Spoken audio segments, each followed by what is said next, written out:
বলো সাহেব, কি বলতে এসেছো? রেজে, কামিং 1st জানুয়ারি আমাদের নিউ ইয়ার, নতুন বছর। আমরা তাই এভরি ইয়ার 31st ডিসেম্বর রাত 12টার সময় নিউ ইয়ার সেলিব্রেট করি। বাহ বাহ বাহ, এই তো খুব ভালো খবর। আপনি যদি দিস ইয়ারে আমাদের পার্টিতে অ্যাটেন্ড করেন তাহলে আমরা খুব আনন্দিত হইব। ঠিক আছে ঠিক আছে, আমি অবশ্যই চেষ্টা করব। So kind of you, so kind of you. আপনি অ্যাটেন্ড করলে আমরা আপনাকে আমাদের বিলাতি কেক খাওয়াইবো। মানে পিঠে? জানো সাহেব, এই পৌষ মাসে আমরাও পিঠে তৈরি করি। দেখো দেখো, এই দিক দিয়ে আমাদের সংস্কৃতির মধ্যে কত মিল। ওয়েল সেড মহারাজ, ওয়েল সেড। আচ্ছা তাহলে আজ আসি। হ্যাঁ হ্যাঁ, এসো এসো এসো। আর আমাকে নিমন্ত্রণ করার জন্য তোমাদের ধন্যবাদ সাহেব, ধন্যবাদ। তা মহারাজ, সাহেবরা এসে আপনাকে নেমন্তন্ন করে গেল? আরে শুধু নেমন্তন্ন, যাকে বলে একেবারে স্বনির্বদ্ধ নিমন্ত্রণ। আহা, আপনার সাথে যদি আমাকেও নেমন্তন্ন করতো। আহা, জীবনে কখনো বিলাতি কেক খাইনি, শুনেছি খুব ভালো খেতে। বাবা, কেকের কথা শুনেই তো দেখছি আপনার মুখ দিয়ে লাল ঝরতে শুরু করে দিল। দেখেছেন মহারাজ, আমি সরল সিধে মানুষ, সাদা মনে কাদা নেই, তাই আগ বাড়িয়ে মনের ইচ্ছা প্রকাশ করেছি মাত্র। আর দুঃখ পেতে হবে না মন্ত্রী মশাই। মহারাজ, আপনি কেক খেতে গেলে মন্ত্রী মশাইকেও সঙ্গে করে নিয়ে যান, তাতে যদি এই সরল সিধে মানুষটার মনের দুঃখ একটু কমে। এই থামো থামো সকল, রঙ্গরসিকতা থামিয়ে আমার একটা প্রশ্নের জবাব দাও দেখি। আচ্ছা, গত পৌষ মাস থেকে এই পৌষ মাস পর্যন্ত তোমরা কে কি কাজের কাজ করেছো বলো তো? মানে এই 1 বছরের কাজের ফিরিস্তি চাইছেন? মনে করো তাই। এই 1 বছরে আমি তালিম দিয়ে 100টা নতুন সৈন্য তৈরি করেছি মহারাজ। বেশ বেশ, খুব ভালো। তা রাজপণ্ডিত, তুমি কি করেছো? আমি ছাত্র পড়িয়ে তাদের শিক্ষিত করে তুলেছি। আমি প্রতিদিন অসুস্থ মানুষকে চিকিৎসা করে সুস্থ করে তুলেছি। আমিও বেকার বসে থাকিনি মহারাজ। 1 বছরে আমি 350টা পদ্য রচনা করেছি। আর এই যে গোপাল, এই 1 বছরে তুমি কি করেছো? হ্যাঁ, আমি রাজসভায় এসে হাস্যরস পরিবেশন করে সকলের মন ভালো করেছি। আর বিপদে আপদে বুদ্ধি আর সৎ পরামর্শ দিয়ে আপনাকে আর এই রাজ্যকে নানান বিপদের হাত থেকে বাঁচিয়েছি। আমাদের সকলকে উদ্ধার করে দিয়েছো। এই যে মন্ত্রী, তুমি কি করেছো? আমি, ও হ্যাঁ হ্যাঁ হ্যাঁ, মনে পড়েছে। আমি রোজ সময় মতো রাজসভায় এসেছি। তা এসেছো? বাহ, কিন্তু এসে কাজের কাজটা কি করেছো? মানে এই মুহূর্তে সেগুলো ঠিক মনে পড়ছে না মহারাজ। আমি মনে করিয়ে দেব মন্ত্রী মশাই। তুমি ঠিক আছে, দাও। সুকর্মের পরিবর্তে বেশ কিছু দুষ্কর্ম করেছেন আপনি। যেমন কোষাগার থেকে টাকা সরাবার মতলব করেছেন, যদিও আমার বুদ্ধির কাছে হেরে গিয়ে আপনার সেই মতলব ভেস্তে গেছে। এ বাবা, এ তুমি কি বলছো গোপাল ভাই? আরো শুনতে চান? না না, থাক থাক, মন্ত্রীর কথা যত না বলা যায় ততই ভালো। আর বিজ্ঞানী, তুমি এবার বলো। আমি এই 1 বছরে অনেক পরিশ্রম করে এক আশ্চর্য আকাশযান তৈরি করেছি মহারাজ। যে যানে চড়ে কমপক্ষে 10 জন খুব অল্প সময়ে অনেক দূর থেকে ঘুরে আসতে পারে। তাই নাকি? এ তো খুব ভালো আবিষ্কার। তা এতদিন জানাওনি কেন? ভেবেছিলাম কাজ সম্পূর্ণ হলেই আপনাকে জানাবো। তা কবে সম্পূর্ণ হবে তোমার ওই আকাশযানের কাজ? সম্পূর্ণ হয়ে গেছে মহারাজ। এবার আপনি বললেই চড়াতে পারি। ঠিক আছে ঠিক আছে, খুব তাড়াতাড়ি সকলে মিলে চড়বো তোমার ওই আকাশযানে। তাহলে আজকের মতো রাজসভা এখানেই শেষ। কাল সকলে আবার এসো কিন্তু। বিজ্ঞানীর এই আকাশযানের কথাটা সাহেবদের কাছে পৌঁছে দিতে পারলেই অনেক টাকা পুরস্কার পাওয়া যাবে। তাহলে আর দেরি কেন, আজই গিয়ে খবরটা ওদের কানে দিয়ে আসি। গিন্নি, ও গিন্নি, বলো, কি বলবে? আমি একটু বেরোচ্ছি। কোথায় বেরোচ্ছ? একটা বিশেষ কাজে। কাল থেকে আমরা এই মাঠেই বল খেলবো। মাঠটা কত বড়, আর মাঠ ভর্তি কি সুন্দর ঘাস। মাঠটা হবে? সাহেবগুলো তো আর ভালো নয়, আমাদের দেখতে পেলেই তো তাড়া করে। আরে এত ভয় পাচ্ছিস কেন? এখন তো কোনো সাহেবকে দেখতেই পাওয়া যাচ্ছে না। নে নে, ছুটে গিয়ে ধর।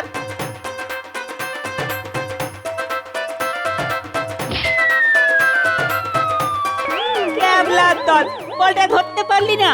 কিন্তু এখন কি হবে? বলটা যে সাহেবদের কুঠিতে ঢুকে গেল। চল তাহলে ভেতরে গিয়ে খুঁজে নিয়ে আসি। সাহেবরা যদি ধরে ফেলে? আরে পা টিপে টিপে যাব, আর বিপদ বুঝলেই মারবো তো।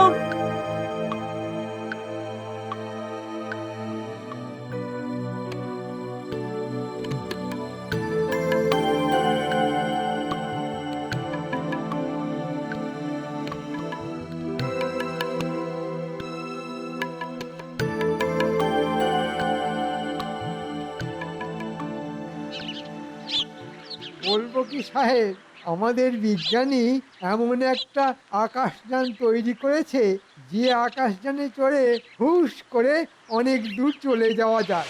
যা কি সত্য? সত্যি সাহেব, একেবারে চন্দ্র সূর্যের মানে ওই মুন অ্যান্ড সানের মতো সত্যি। তুমি কি করিয়া জানিলে? আজ রাজসভার মধ্যে সকলের সামনে বিজ্ঞানী এই আবিষ্কারের কথা ঘোষণা করেছে, তাই তো তোমাদের খবর দিতে এলাম। সাহেব, এত বড় আবিষ্কারটা তোমরা হাতিয়ে নাও। হাঁটাইয়া লইব মানে চুরি করিব? চুরি বলছো কেন সাহেব? ভাবো তোমরা জয় করেছো। রাইট, ওই ভেহিকলটাকে আমরা জয় করিয়া আনিব। তা কিভাবে করিব? আমি বলছি, তোমরা শুধু মন দিয়ে শুনে যাও। Very good. অলরাইট, আজ রাত্রেই আমরা অ্যাকশন করিতে যাইব। কিন্তু আমারটা? তোমার ইনফরমেশন মতো কাজ করিয়া অ্যাকশন সাকসেসফুল হইলেই আমরা তোমাকে 200 সৈন্য মুদ্রা দিব। ধন্যবাদ সাহেব। তাহলে রাত 12টার পর বিজ্ঞানীর বাড়ির সামনে আমি অপেক্ষা করব। অলরাইট। বলিস কি রে, এত দূর? হ্যাঁ দাদু, এত দূর। ঠিক আছে, খবরটা যখন পেয়েই গেলাম তখন দেখ না কি করি আজ। এমন একটা খবর দিলাম, আমাদের রসগোল্লা আর মাখা সন্দেশ খাওয়াবে তো দাদু? ঠিক আছে, তাই হবে। তবে আজ নয়, কাল। আমি এখন যাই, বুঝলি, একটু সেনাপতির সাথে কথা বলে আসি।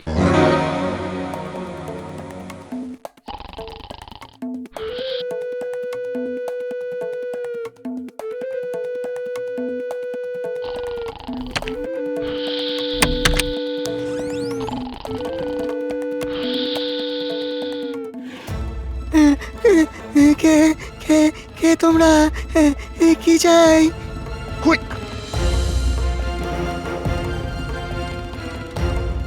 পোড়া কপাল, এখানেও সেই গোপাল।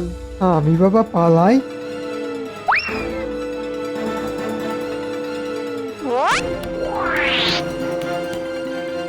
কেউ নড়বে না, কেউ নড়বে না। নড়বার চেষ্টা করলেই এই তলোয়ার দিয়ে বুক একেবারে এফোড় ওফোড় করে দেবো।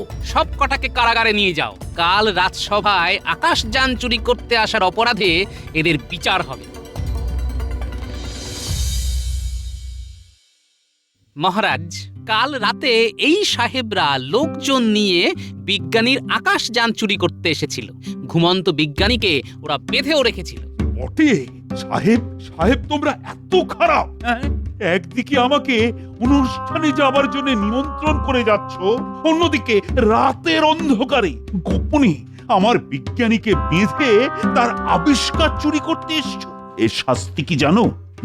কম করে 2 বছর সশ্রম কারাদণ্ড। আমাদের পানিশমেন্ট দিলে আপনার মন্ত্রীকেও পানিশমেন্ট দিতে হইবে। কেন কেন কেন? মন্ত্রীকে শাস্তি দেবো কেন? বিকজ আমরা যা করিয়াছি সবকিছু উহারই প্ল্যান ছিল। মন্ত্রী সাহেবরা কি বলছে? তুমি নাকি ওদের চুরি করতে তাতিয়েছ? কি হলো, চুপ করে আছো কেন? না মহারাজ, আমি ওদের চুরি করতে বলিনি। বলনি? বলনি? তাহলে ওরা এই আকাশযানের কথা জানলো কি করে? না, আসলে ওরা খুব গর্ব করে বলেছিল যে ওদের দেশের বিজ্ঞান নাকি খুব উন্নত, তাই ওদের শুধু চমকে দেওয়ার জন্যে আমি মুখ ফসকে বিজ্ঞানীর আবিষ্কারের কথাটা বলেছিলাম, কিন্তু ওরা যে এমন একটা বাজে কাজ করবে এটা আমি বুঝতে পারিনি মহারাজ, বুঝতে পারিনি। সত্যি বলছো? সত্যি মহারাজ। নকল কান্নাকাটি করে পার পেয়ে যেতে চাইছে, ঠিক আছে, পেয়ে যাক পার, তবে ওকে এমন আসল কান্না কাঁদাবো না, বুঝবে তখন মজা। ঠিক আছে, অসাবধানে ভুল যখন করেই ফেলেছ তখন কোনো শাস্তি তোমায় আমি দিচ্ছি না। তবে মন্ত্রী, ভবিষ্যতে কিন্তু আর এরকম ভুল করো না। আর সাহেবরাও কিন্তু রেহাই পাবে না, ওদের 2 বছরের সশ্রম কারাদণ্ড ঘোষণা করছি। যাও যাও, এদের কারাগারে নিয়ে যাও। ট্রেটার মন্ত্রী, আমরা তোমাকে ছাড়িব না। We will see you. কিরে, কেমন খাচ্ছিস সব? ভালো ভালো ভালো, খুব ভালো গো দাদু, যাকে বলে একেবারে পেট পুরে। গোপাল দাদা, মহারাজ একবার তোমাকে রাজবাড়িতে ডেকেছেন গো। ঠিক আছে, চলো তোরা খা, আর কিছু লাগলে ভোলা দাদুর কাছ থেকে চেয়ে নিস। ভোলা, আমি রাজবাড়ির থেকে ফেরার পথে পয়সা দিয়ে যাব। ঠিক আছে, তুমি যাও। মহারাজ, হঠাৎ খবর পাঠিয়ে আমাদের এখানে ডেকে আনার কারণ? আরে বাবা, বলবো বলবো, শুধু গোপালকে আসতে দাও। আমি এসে গেছি মহারাজ। এই তো গোপাল যখন এসে গেছে তখন বলেই ফেলি।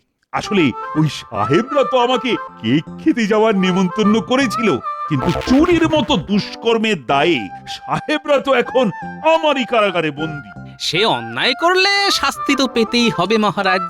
কিন্তু আমার মনটা যে বড্ড বিলাতি কেক করতে শুরু করে দিয়েছে।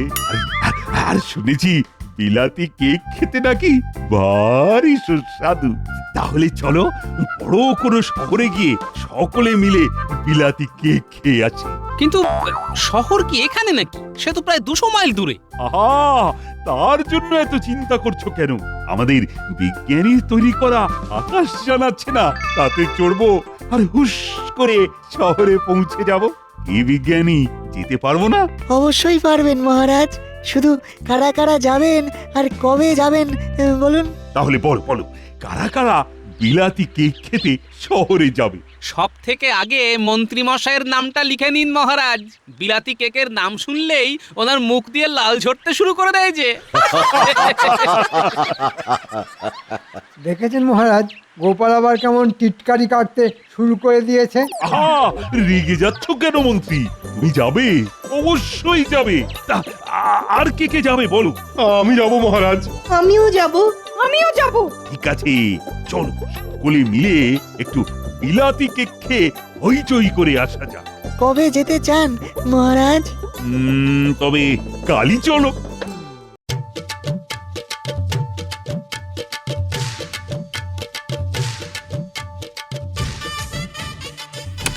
সকলে নিজের আসনে বসুন, আর যান শুরুর মুহূর্তে একটু ঝাঁকুনি লাগবে, তাই আসনের হাতলটাকে শক্ত করে চেপে ধরে থাকবেন।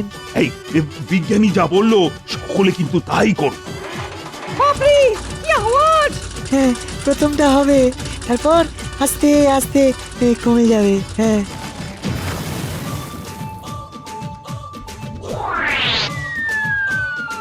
বাহ বাহ বাহ বাহ, আমরা কেমন মাটি ছাড়িয়ে মেঘের ওপর দিয়ে উড়ে চলেছি। সত্যি সত্যি বিজ্ঞানী, ধন্য ধন্য তুমি, আর ধন্য তোমার আবিষ্কার।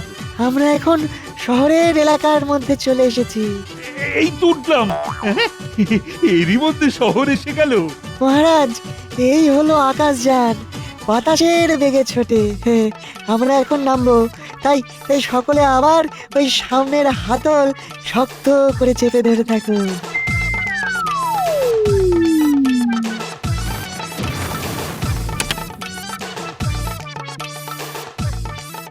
হ্যাঁ, সকলে এবার এক এক করে বেরিয়ে আসুন, আসুন আসুন।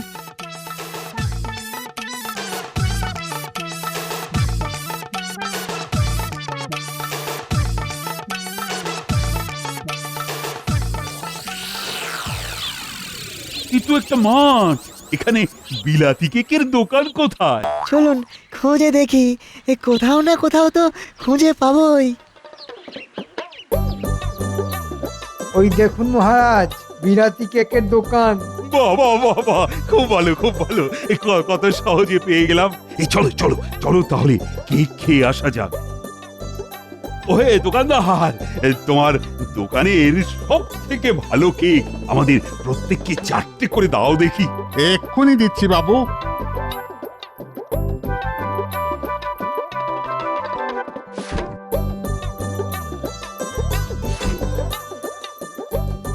হুম, হুম, হুম। বাহ বাহ বাহ, বড় ভালো। এই না হলে বিলাতি কেক।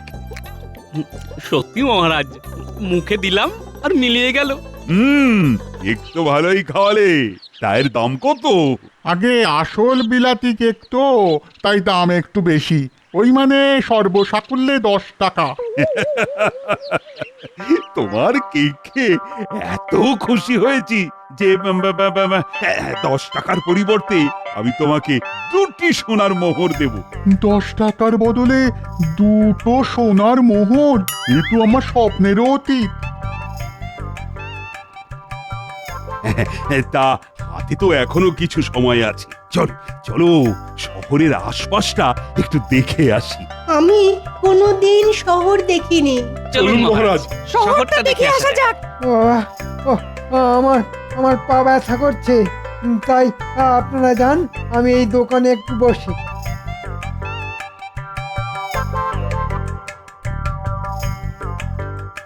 এখানে এসেও মন্ত্রী আবার কোনো বদমতলব আঁটতে শুরু করে দিল না তো? একবার দেখে আসি। মহারাজ, আমি চট করে একটু আসছি। পায়ে ব্যথা বলে মন্ত্রী এলো না, তো তুমি আবার কোথায় যাচ্ছ? আগে প্রকৃতির চাপ মহারাজ। যাও, তবে আমরা কিন্তু এখানে আর আধ ঘন্টা মতন থাকবো। সময় মতো আকাশযানে চলে এসো। ঠিক আছে মহারাজ। শোনো, আমাদের মহারাজ তোমাকে 2টি সোনার মোহর দিয়ে গেছেন। একটা তুমি রাখবে, অন্য মোহরটার বদলে যতগুলো বিলাতি কেক হবে সবগুলো একটা বাক্সে ভরে এক্ষুনি আমাদের আকাশযানে পাঠিয়ে দেবে। কিন্তু আপনাদের মহারাজ তো এসব কিছু বলে গেলে না। মহারাজ ব্যস্ত মানুষ, তাই হয়তো বলতে ভুলে গেছে। আমি তার মন্ত্রী, তাই আমি যেরকম বলছি সেই রকমই করতে হবে তোমায়। আমি এখন চললাম, তাড়াতাড়ি পাঠিয়ে দাও। ঠিক আছে, পাঠিয়ে দিচ্ছি। রাজাটা ভালো, কিন্তু মন্ত্রীটা দেখছি খুবই কঞ্জুস। আপনি আবার ফিরে এলেন যে, কিছু বলবেন?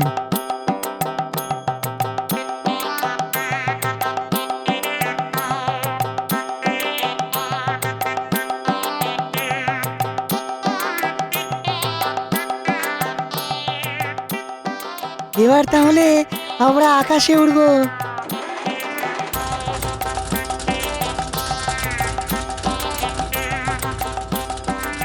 দাঁড়ান দাঁড়ান দাঁড়ান, এই বাক্সটা রাখুন। কি আছে এই বাক্সে? আগে নিজের গ্যাঁটের কড়ি খরচ করে কেক কিনেছি, একেই বলে বুদ্ধির জোরে করে খাওয়ায়।